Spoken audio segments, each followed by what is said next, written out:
ચાલો મિત્રો, વાનેચા ફેમિલી વોકમાં આપનું હાર્દિક સ્વાગત છે. આજે આપણે લીલી ચોળીનું શાક સરસ મજાનું બનાવવાનું છે. તો તમે રેસીપી જોવા માટે તૈયાર થઈ જાઓ. સરસ મજાની લીલી ચોળી આપણે લાવ્યા છીએ અને સરસ મજાનું શાક બનાવશું. સાથે રોટલી અથવા રોટલા બનાવશું. ખાવાની ખૂબ જ જમાવટ થશે. તમે પણ એ લીલી ચોળીનું શાક બનાવજો મિત્રો. તો ચાલો સૌપ્રથમ આપણે ચોળીને બીટી લઈએ, એટલે કે કટિંગ કરી લઈએ, અને પાકી ચોળી હોય એના દાણા કાઢી લઈએ.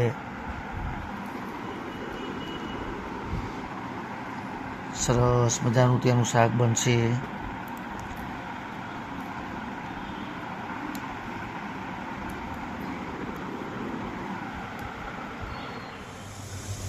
ચાલો મિત્રો, સરસ મજાનું ચોળીનું આપણે કટિંગ કરી લીધું છે. તો તેનો સરસ રીતે વઘાર કરી લઈએ. તેલ પણ આપણું ગરમ થઈ ગયું છે. થોડીક ડ્રાય આખું જીરું, 1 ચમચી હિંગ,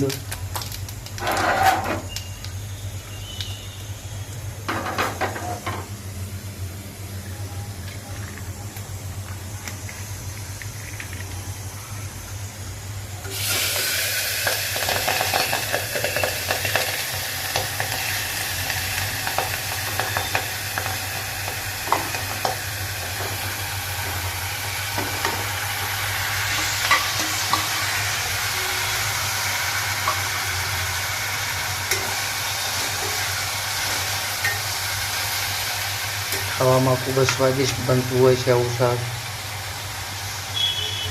સ્વાદ પ્રમાણે મીઠું,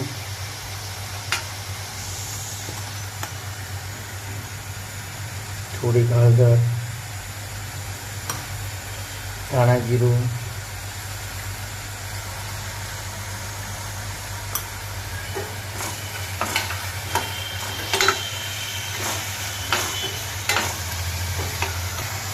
ચાલો થોડોક લસણ વાળું મરચી પણ આપણે અંદર ઉમેરી દઈશું. કારણ કે લસણનો મસાલો ચોળીના શાકમાં ખૂબ જ સ્વાદિષ્ટ લાગતો હોય છે મિત્રો. ચાલો હવે તેને 2 વિસલ થાય એટલે આપણે સરસ મજાનું શાક તૈયાર થશે. ત્યાં સુધીમાં આપણે રોટલો અથવા રોટલી પણ બનાવી લઈએ.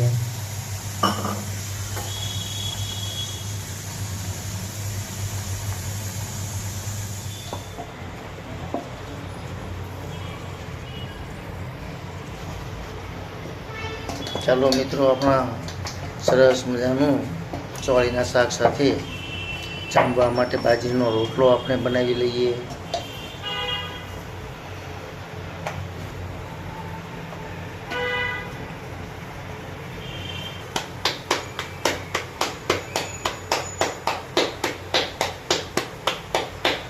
આપણો રોટલો તૈયાર થઈ જાય ત્યાં સુધીમાં આપણું શાક પણ તૈયાર થઈ જશે મિત્રો.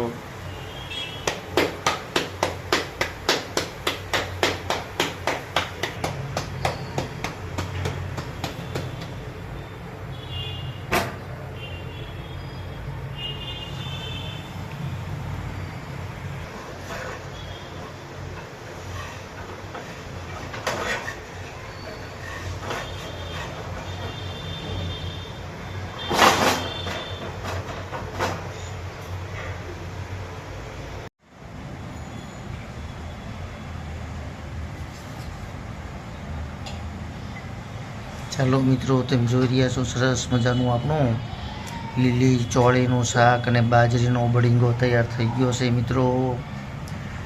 તો ચાલો આપણા બગીચાની અંદર જ બેસીને આજે આપણે જમવાનું છે. સાંજનો એટલે કે ઢળતી સાંજનો સમય છે મિત્રો. વાતાવરણ પણ એકદમ ખુશ્બુમાં છે.